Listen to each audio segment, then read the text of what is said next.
Breaking news from WRAL. Coverage you can count on. Right now, we are following two breaking news stories in Wake County today. Shots fired at a local motel. This is a live look right now, and we are live on that scene with what we have learned from police. Plus, one person is being treated after a water rescue. A live report from the scene is straight ahead. And we will get to our breaking news in just a moment, but we are back to a cold, wet weather pattern for much of this week. Good afternoon to you. I'm Jeff Hogan. And I'm Renee Chu. Thanks for joining us. Tomorrow is a WRAL weather alert day because of the potential for a wintry mix in our northern counties. Elizabeth Gardner is in the WRAL Severe Weather Center with a look at the timeline.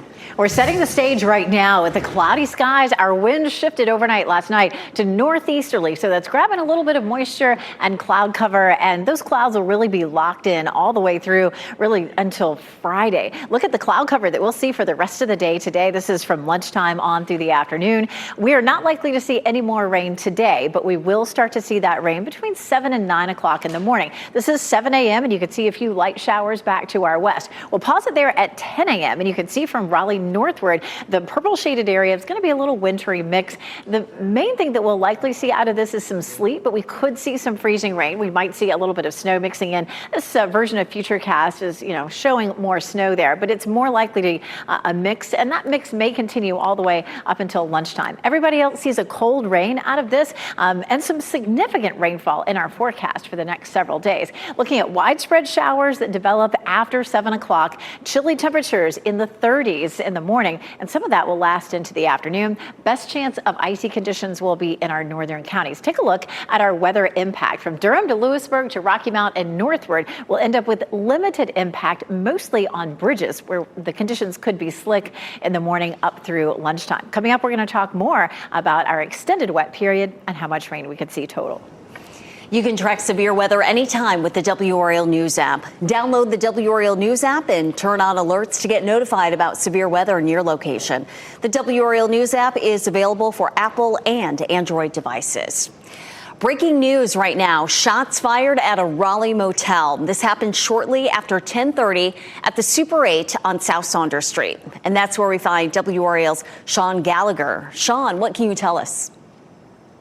Yeah, Renee, RPD tells us no one was injured in this shooting, but when they got out here around 10:30, they found this bullet holes in this window here on the second floor. All of this happening just after 10:30. Now, detectives have been here since gathering evidence. We've found at least 10 of those blue evidence cones that are out here, 8 of those on the ground level, 2 on the second story, but they are heavily focused on the second floor of this motel here. They have either side of the railing taped off there as they continue this investigation. Then back out here live, you can see they've started to add those yellow evidence markers around those blue cones. Now they've got numbers up to 11 as they continue investigating in this area. But Raleigh police tell me the suspect ran from this scene, but they haven't been able to find that person yet. But they tell me there's no immediate threat to anyone in the area.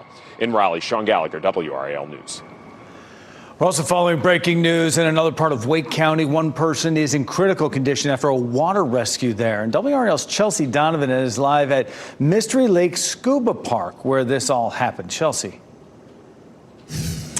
Yeah, you can't see the lake behind me, but we're right here. You can see the signage. This is Mystery Lake Scuba Park, and we know that this has happened off of Old Quarry Road in Wendell. This is a 15-acre quarry lake where folks come for scuba diving and training. Now, take a look at this video. We saw about 5 Wake County Sheriff deputies as well as an EMS SUV leave this park just around 11:15, so a short time ago. Now, we know when first responders arrived, the diver was already out of the water and was transported to the hospital by EMS with serious injuries. Now, several different fire departments here in the area assisted. I listened to Broadcastify radio traffic when the call came in, and it noted the diver, 65-year-old male, was unconscious in the water and was not breathing when he was pulled out of the water. So we've just seen one other fire truck leave the scene here, obviously looking for some more information on the condition of this scuba diver, who's been transported to the hospital. We'll keep you posted on TV and online as well. Live in Wake County, Chelsea Donovan, WRAL News. More than 130 Wake County schools could get a panic button next week. The district's Safety and Security Committee will discuss the RAVE panic button when they meet tomorrow. WRAL's Destiny Patterson is live outside of Ligon Middle School. And Destiny, after some delays, this is expected to roll out. That's right, Renee. The whole purpose of the app is for staff and teachers to be able to signal an emergency with a touch of a digital button from their phone. But a software glitch pushed back this rollout. District officials tell me today they confirmed that new date is now February 17th, and that's when they're expecting it to now go out to the entire district. At this point, teachers in about 24 Wake County schools already have this app as part of the pilot program. District leaders originally hoped to go live at the beginning of this school year. A teacher from a neighboring district says there could be pros like quick access to authorities in emergencies, but also cons to this app if staff members don't go through the proper training. Our medical personnel or like the police, they could be showing up to the campus and essentially leadership might not even know why they're there, or even have a plan in place when it comes to just getting those people where they need to go. The district says that all local 911 centers are ready to monitor and respond to these RAVE alerts in the district. School district officials and the school board members will be talking about the rollout for this app during tomorrow's Safety and Security Committee meeting. Destiny Patterson, WRAL News, live in Raleigh. Parents and volunteers are showing their appreciation for Wake County bus drivers. This morning, bus drivers were treated to a free breakfast and other goodies at East Cary Magnet Middle School. It's all part of Love the Bus Week. The event is their way of saying thank you to bus drivers for all the hard work they do getting kids to and from school safely. It's just a very, very small token of appreciation for what they do every day. I just, for as many as we see today, we're just going to say thanks for the important work that you do. Love the Bus will continue for the rest of the week throughout the state. Today will be the first weekday for a major traffic lane shift on a North Raleigh road. WRAL's Kelsey Coffey shows us where DOT is starting construction on a new bridge. For the first time today, this construction here on Durant Road could start impacting people's weekday commute. NCDOT is expecting that this project will take at least 2 years. Businesses in the area are using signs to direct customers through this construction zone. So far, crews have narrowed the lanes between Hawksmoor and Capitol Hills drives. Eventually, they will build a bridge that will lift Durant Road over the S line. That's a new rail line that will connect Raleigh and Richmond. We spoke with business owners about how this road project impacts their day-to-day. We're all kind of on our own trying to make it work despite the dust and the noise and the confusion and the cones. NCDOT says they're working on this project in phases so they won't have to disrupt traffic in multiple areas all at once. But they say they won't be able to complete this project until at least spring 2027. Kelsey Coffey, WRAL News in Raleigh. Police need your help finding the person who shot 4 people in Raleigh over the weekend. That shooting happened near the Aberley Grove Apartments right along New Bern Avenue late Saturday night. This is video of that scene. You can see a nearby shopping center taped off. It's still unclear what led up to the shooting. All 4 people shot are expected to survive. Next at noon, tariff tiffs take another step. How the trade war between the U.S. and China is ramping up. Also, dynasty denied. How the Eagles flew high and grounded Kansas City in the Super Bowl. Plus, there's an app for safer travel around NC State's campus in Raleigh. At 12:30, we explain how it works.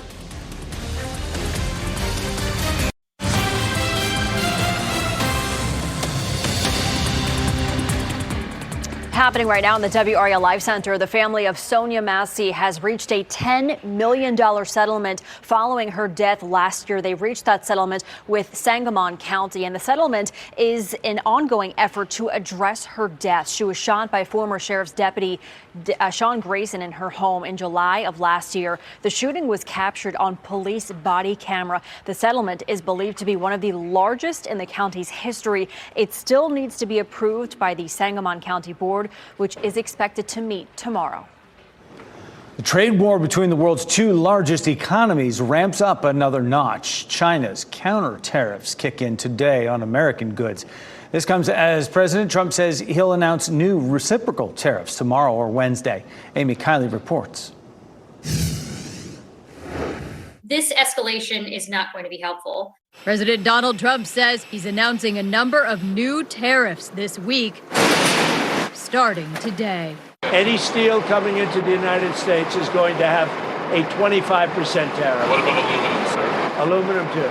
Canada produces about a quarter of U.S. steel imports. Mexico supplies about half that. Analysts say the upside of the tariffs is they might help domestic producers. U.S. Steel Corporation is struggling so much it unsuccessfully tried to sell itself to a Japanese company last month.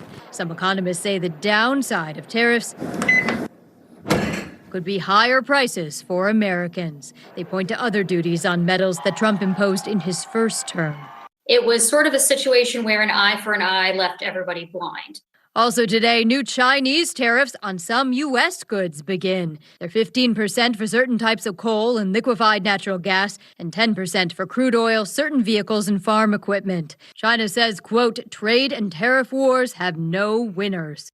But it says it's responding to Trump's new tariff on Chinese products. Those force American businesses to pay 10% extra as a kind of tax on Chinese imports over $800.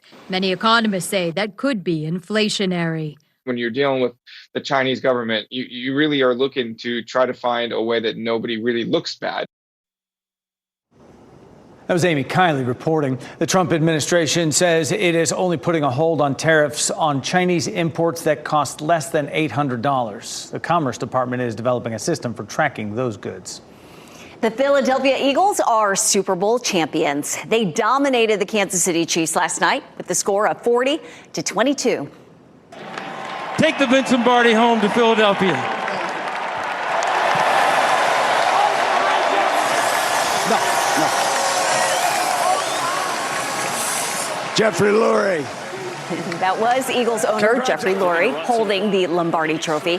The Eagles denied the opportunity for the Chiefs to become the first team to win 3 Super Bowls in a row. Eagles quarterback Jalen Hurts was named the game's MVP. He broke his own record for the most rushing yards by a quarterback in Super Bowl history with 72. Massive crowds packed the streets of Philadelphia after that blowout. The city streets department crews worked through the night to pick up debris after the hours-long celebration.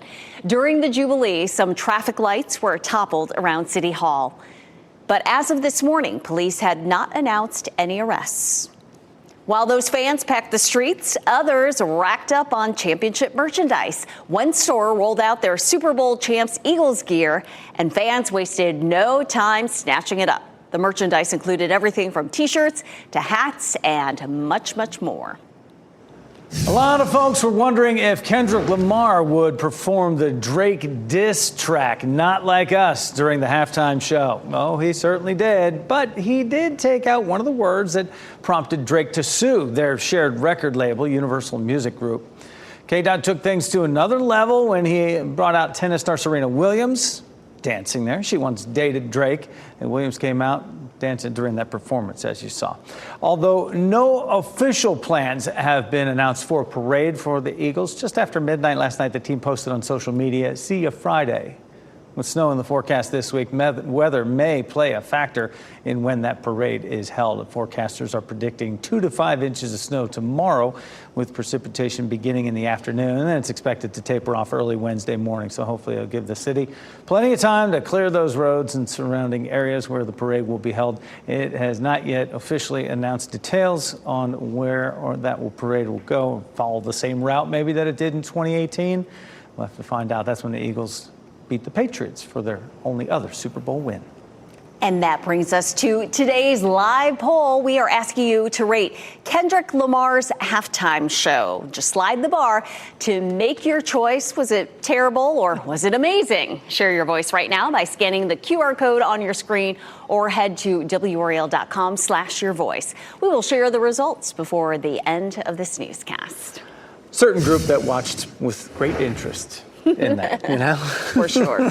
We are watching with great interest what's going to happen tomorrow with rain and potentially a wintry mix for some communities. Meteorologist Elizabeth Gardner is tracking that. It does look like that. By the time we get to 8 or 9 o'clock in the morning, we won't wake up to it, but it will begin to develop as we get through the morning commute, especially the latter part of the commute. What we're going to see for the rest of the day today is just cloudy skies, exactly what you're seeing right now. Not likely to see any more rain. The rain from last night zipped on out with that low pressure system, but another developing system comes riding in tomorrow. We'll go over that again. Right now, we're just looking at gray skies, and that'll be the case overnight. We'll pause it there at 7 a.m. So, you know, a lot of folks will be able to get out to where they need to go tomorrow morning. Here's between 9 and 10, really starting to see some of that precipitation taking shape. This version of Futurecast shows a lot of that is snow. It's more likely to be a sleet mix, maybe some snow trying to mix in with it from time to time. But we're not looking at, you know, that beautiful snow that we saw a few weeks ago. It was so cold leading up to that we knew it was all going to be snow and we knew it was going to stick. This is going to be our usual scenario where it's just too warm. We might end up with some slick bridges. We may end up with some sleet on grassy surfaces, but this is not likely to be a major issue for the bulk of us. Up near the Virginia line, especially up towards South Hill and Mecklenburg County, Virginia, there may be a better chance of having some accumulating snow there, but it's also been warm. You know, yesterday our high was 73 degrees in the Triangle. Tomorrow is a WRAL weather alert day. We'll see widespread rains around the area starting after 7 a.m. and then up near the Virginia line, north of Durham, north of Rocky Mount, we could see that wintry mix. That wintry mix may continue into the early part of the afternoon, so may get slick on some bridges, but I wouldn't expect to see widespread problems on the roads. Now, it's going to be, you know, a very uncomfortable day for a lot of us. Even if it's raining, those temperatures in the 30s with the rain falling is not going to be very much fun. Our weather impact from the National Weather Service just shows limited, even up into South Hill, Virginia. Not even minor impacts, but just limited impacts. So again, bridges, you may see some freezing rain or some sleet accumulating on grassy surfaces. Here's a look at downtown Apex right now, and you can see we dried out. We had some rain overnight. It's dry now, but it is chilly, 42 degrees. Temperatures are 30 degrees colder than they were this time yesterday. This afternoon, 48 in Raleigh, 49 Durham, 50 in Fayetteville. That will be our afternoon highs. And currently it's 43 in Fayetteville, 41 in Rocky Mount, 41 in Roxborough. So it is chilly out there. It's a bit breezy too. We have winds gusting to 17 miles per hour in Clinton, steady winds that are about 10 to 15. It stays really chilly through Wednesday. Highs are in the 40s through Wednesday. Thursday, we see temperatures bumping up a little bit, but lots of rain in our forecast. I'll show you how much we could see through all of those days coming up. Elizabeth, thanks. Helene, funding proposals. Today on WRAL News at 4, how state lawmakers are hoping to provide even more relief to Western North Carolina months after the hurricane hit. And shopping for baby food with low levels of heavy metals just got easier for parents. At 5:30, 5 on your side explains the change a new law is making. Penny picking. President Trump takes action to stop production of the copper coin. And the home of the Mudcats will soon have a new use. How you can have a say about the future of this land.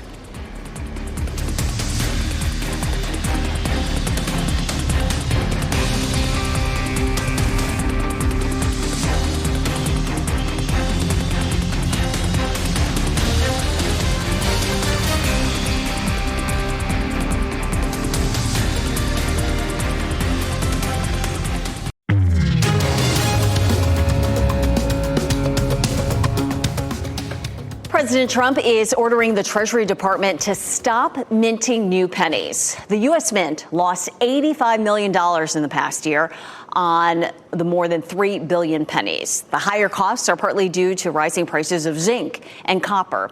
Former Treasury Secretary Jacob Lew pushed the idea in 2015 during the Obama administration. Other nations have ditched their equivalent of the penny, including Canada.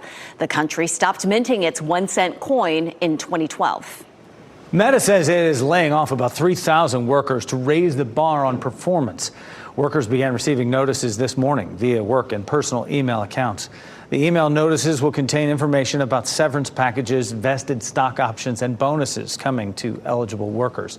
Employees will be banned from company systems an hour after being notified. Workers on a protected leave will have their notifications delayed. One is enough. That's how Elon Musk feels about purchasing TikTok. Last month, Musk told a German media company owning one social media company was enough. He says he doesn't use it and isn't really familiar with it anyway. The social media platform faces a U.S. ban if it can't find an American buyer before April 5th deadline. An AI summit opened today in Paris where world political leaders and tech executives will meet to discuss how to safely embrace artificial intelligence. NBC's Raf Sanchez previews the message Vice President J.D. Vance is expected to deliver there. Vice President J.D. Vance making his debut on the world stage today at this Global Artificial Intelligence Summit here in Paris. We're expecting the message from the Vice President on AI to be America first. President Trump has been very explicit. He wants the United States to be the world's dominant AI superpower. He has rolled back Biden-era regulations that were intended to make sure that AI was developed safely. The president saying that they, in fact, shackled the American AI industry, and he is weighing new restrictions on advanced AI chips to China. That comes after that Chinese AI startup DeepSeek really rattled the markets, appearing to produce a pretty sophisticated AI model at just a fraction of the cost of those coming out of Silicon Valley. Tonight, the vice president will attend a working dinner with fellow world leaders, and this will be the first chance for those leaders to get a sense of an American vice president who's 40 years old, who has no foreign policy experience, and has been one of the most outspoken voices calling for the United States to cut off aid to Ukraine. He has said, in his words, he does not care what the outcome of that war between Ukraine and Russia is. Raf Sanchez, NBC News, Paris. Overnight ramp closures will impact travel on the newly opened extension of the Triangle Expressway this week. NC 540 eastbound exit 39 to access NC 50 Benson Highway and westbound exit 43 to access Old Stage Road are scheduled to temporarily close to traffic overnight Tuesday and Wednesday. These exit ramps will close each night from 10 p.m. through 5 a.m. the following morning. Detours will be in place for drivers. Korean Air is getting an A+ rating for putting passenger comfort first. AirlineRatings.com has released its annual roundup of the best airlines around the world, and it named Korean Air as the Airline of the Year for 2025, beating out last year's winner, Qatar Airlines. The website said Korean Air prioritizes the needs of economy travelers. Both Korean Air and Japan Air have provided the most spacious economy class seating of any global airline. And here in the WRAL Live Center, we're learning 3 suspects are in custody after a series of car break-ins in Wake Forest. This morning, Wake Forest police were able to track down the suspect vehicle. When officers tried to pull the suspects over, they took off towards Durham. Highway Patrol and Durham County were both involved in the chase. They were able to use a pit maneuver and spike the vehicle, deflating the tires. That's when they took all 3 suspects into custody. There were no injuries. All of the officers are okay. The subjects are currently detained and being questioned. Police say they will release their names at a later date. Improving traffic on Hillsborough Street. How a new app could also keep users informed and safe. And dismantling government agencies. How Democrats plan to respond to massive cuts by the Trump administration. First, here's a look at the winning lottery numbers.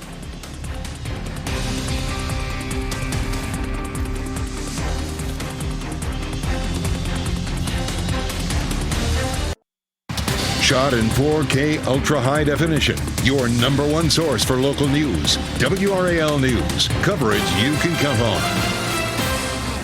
People who drive or walk near NC State's campus in Raleigh will have a new way to stay safe. Yeah, the state DOT is piloting a new partnership with an app that people can use and see various traffic alerts in the area. WRAL's Noah Klein is here now with how this works and where people will be able to use this. Noah? Jeff, this is interesting. So the app is called YU2X. It uses GPS on your phone to basically tell where you are and if you're near a stoplight or a crosswalk. The tech has a few different functions here, from telling you when it's okay to cross to if you're speeding and run the risk of blowing through a red light. It would also let someone nearby know a car is coming that might not stop at the signal. Take a look at the map. It shows you where this app is going to work and which traffic lights it's connected to. You see most of them there center around Hillsborough Street and NC State's campus, with a goal of keeping both people driving there and students walking in the area safe. There are also a few on Avon Ferry, stretching all the way down to southwest Raleigh. Now, when you open the app, it's going to ask if you're walking or driving. It then sends those specific alerts for anything relevant happening in the area. According to the DOT, the app will only track your location when you're using it. You can also select that option when you download it. In terms of keeping your data safe, the state says you're anonymous when it comes to what they need and what they see. I downloaded it and didn't have to put in any identifying information to the app itself. The state is using $2 million in grant funding to get this project going. It is free to download. Now, if this seems odd to you, if you have questions or thoughts about all of this, the DOT is hosting 2 virtual meetings, one tomorrow, another on Wednesday. To talk about it, we'll have a link over on WRAL.com.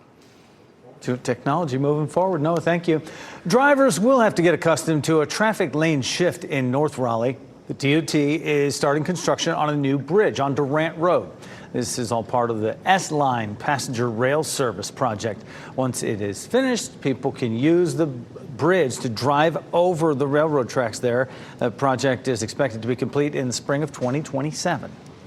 This week, thousands of workers at the Amazon RDU1 facility in Garner will decide whether to unionize. WRAL's Laura Levine explains why workers are considering the move.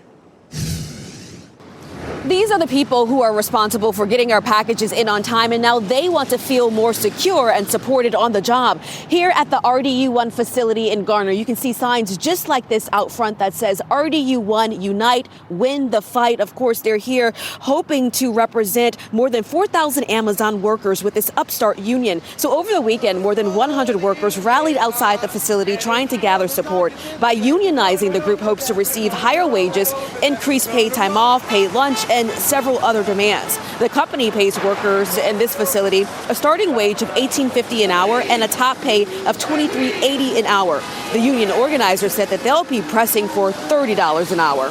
We are obsessed with the customer. We are proud of coming in every day and delivering packages within 1 to 2 days. I'm proud of being a ship dock water spider and walking 21 to 25 miles a day to make sure that packages are out. We deserve to be able to negotiate our wages.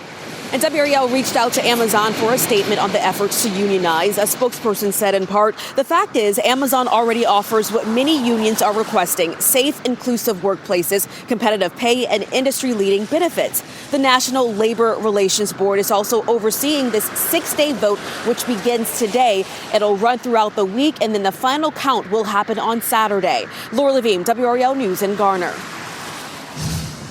Amazon says it will pay $4 million to settle a lawsuit with drivers over potentially withholding tips. The lawsuit claims Amazon misled consumers by assuring them that digital tips would go to Amazon's flex drivers, those who are allowed to use their own cars. The company paid nearly $62 million to settle a case with the Federal Trade Commission over similar issues 4 years ago.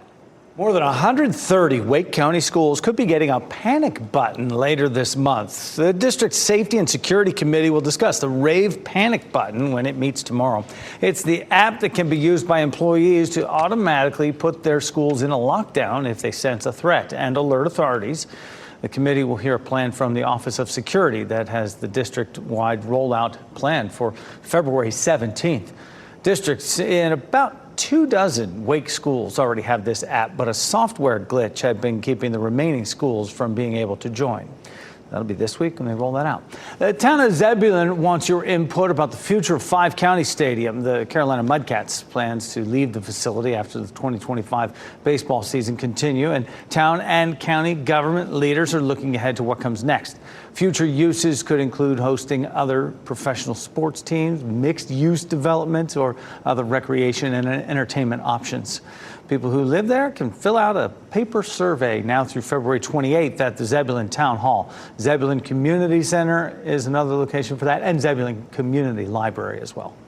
Now to the latest shakeup in U.S. government. Over the weekend, the Trump administration shut down the agency designed to protect consumers from corporate overreach. In fact, employees of the Consumer Financial Protection Bureau were told to work from home until the end of the week. President Trump praised Elon Musk's efforts to reshape the federal government. The president now says he will tell Musk to do the same with the American education system, the Pentagon, and the Department of Defense. There is very little that Democrats can do other than file lawsuits. At a point where we are basically on the cusp of a constitutional crisis, seeing this administration taking steps that are so clearly illegal.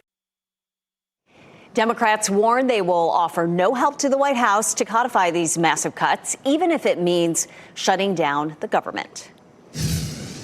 Osteoporosis does not have any obvious early signs. The newest guidelines for who should be screened for weak bones. Plus, layoffs at Boeing, why it's cutting jobs tied to NASA's future mission of sending a woman to the moon. Remember, you can watch WRAL News live anytime on WRAL.com or the WRAL app on your streaming device.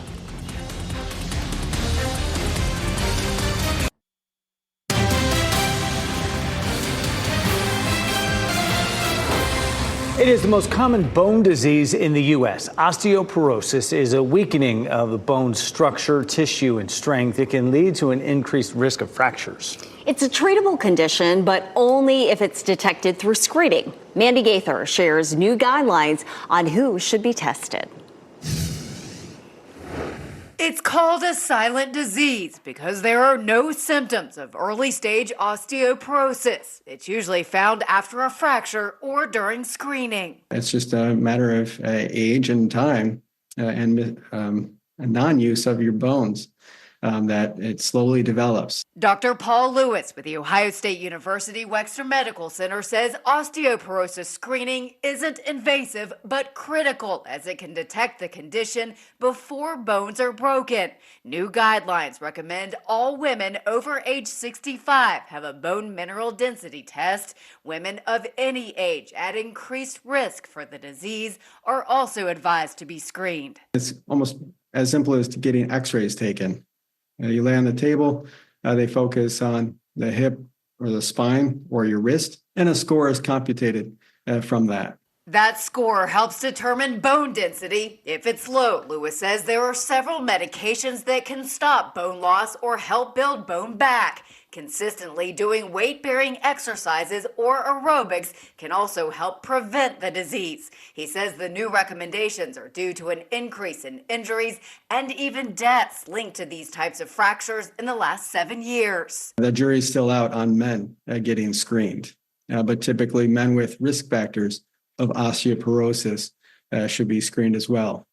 That decision, though, comes between the patient and their physician. And that was Mandy Gaither reporting. Early detection is also important because the sooner a broken bone is treated, the better the outcome.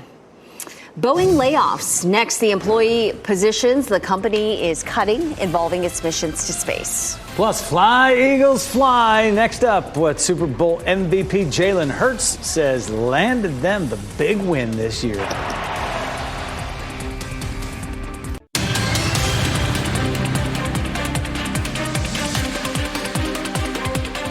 We've been hearing concerns since at least 2022 about how much Durham's district attorney is or is not in the office, with some claiming spotty attendance is making it hard for her to do her job. It's the focus of a WRAL investigation that airs tonight at 6. Sarah Kruger is here now with a look at what's to come tonight. Sarah. Renee, we had to fight to get those attendance records. It took years, but we didn't give up. And what they show overall is that Satana DeBerry is in the office a little more than half of workdays. I talked to 2 law professors who weighed in on the importance of physical work versus remote for this type of job. I will say to you, I think there are trade-offs to prosecutors being in the office and being out of the office. The lead DA or the lead prosecutor sets policy for the office, keeps morale up in the office, and has to manage downward for all the other prosecutors, but also upward and outward. And I also spoke with multiple current and former prosecutors around North Carolina. All said this is not how they would do business. They place a higher importance on in-person work when you're the elected DA. Now, tonight at 6, we're breaking down how DeBerry's attendance compares to other prosecutors in our area and what her response is to this data. Jeff. Certainly very interesting, Sarah. Thanks. We'll look forward to that. Hundreds of employees working on NASA's moon rocket program could soon be out of a job. Boeing says it plans to lay off employees who are working on its space launch system for the Artemis program. The job cuts are linked to NASA's revisions to its program and expected costs. The Artemis 3 mission, slated for mid-2027, was expected to send the first woman and first person of color to the moon.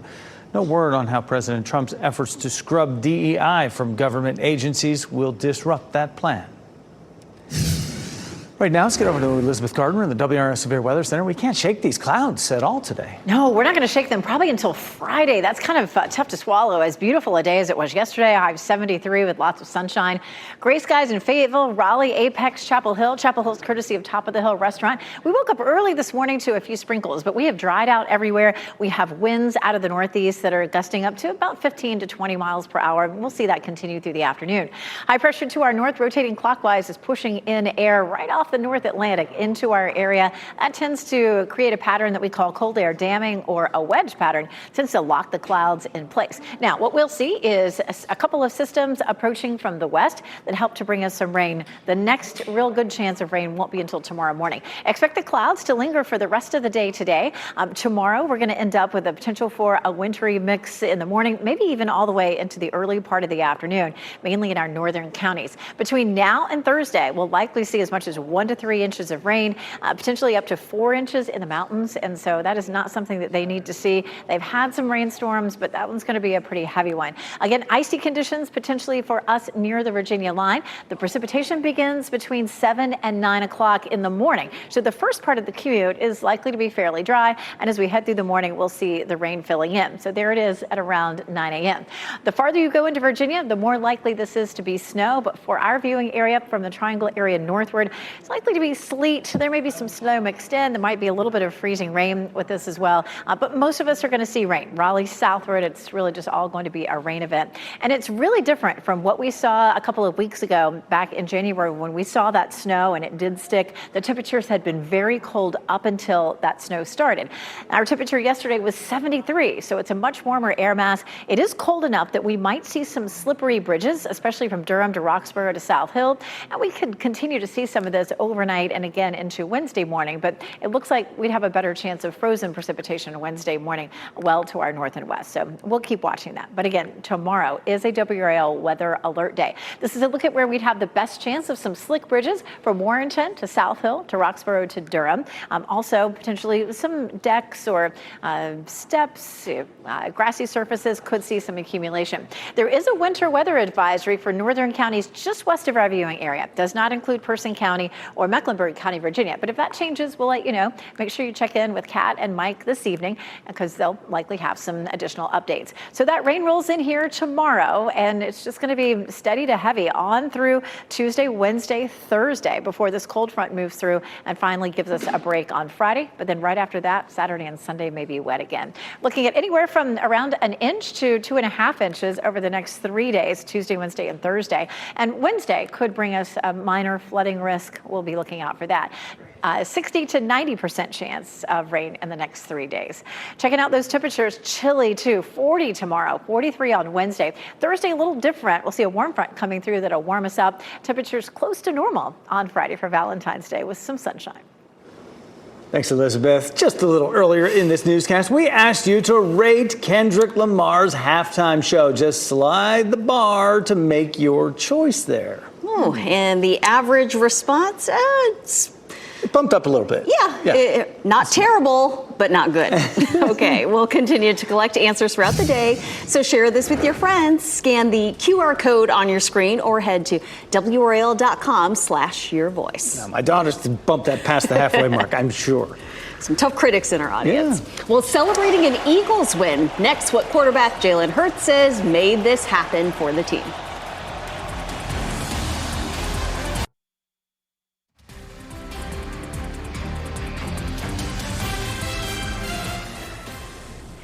So gray and gloomy out there. This is a live look at the American Tobacco campus in Durham. You're watching WRAL News, available on Spectrum and the WRAL app on your TV or streaming device.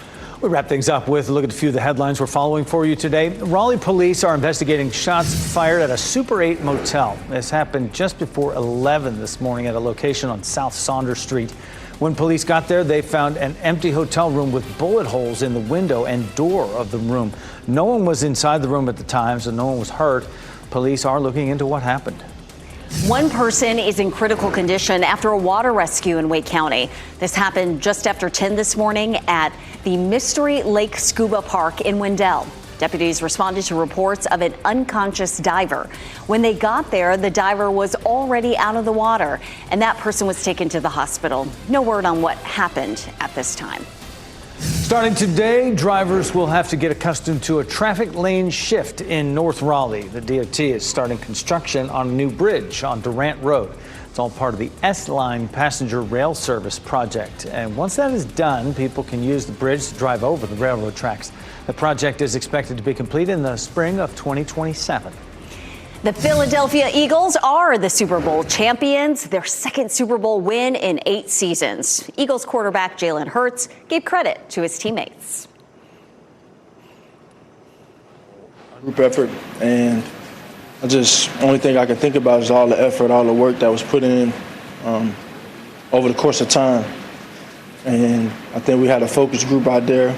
1 foot in front of his nose. Well, he was focused as well. Hurts was named Super Bowl MVP. He threw 221 yards and 2 touchdowns. Hurts also ran 72 yards and scored a touchdown. The Eagles Super Bowl parade will be held on Friday, bringing in thousands of Eagles fans across the country to celebrate. The Sphere in Las Vegas celebrated the Eagles' Super Bowl win. The circular building shows the emoji-like face on it with an Eagles helmet on it. I wonder what the Raiders think about that in their hometown for their games. The Sphere there has multiple festive designs, whether it's holidays, popular topics, and of course sports victories like this. Also, just north of the homeland of Philadelphia, the Empire State Building in New York City was lit up in green. Also a tradition for the building to recognize important occasions and holidays. Very gracious of all those cities. Well, our pet of the day is a former street dog from Albania, whose name literally means friend or buddy in Albanian. People there loved Shoku so much, they put him in a safe place and contacted a volunteer from Love Mutts Rescue to help give him a better life in America. Shoku is yearning to be someone's best friend. He loves people and attention. Shoku is 2.5 years old, weighs 15 pounds. He walks well on a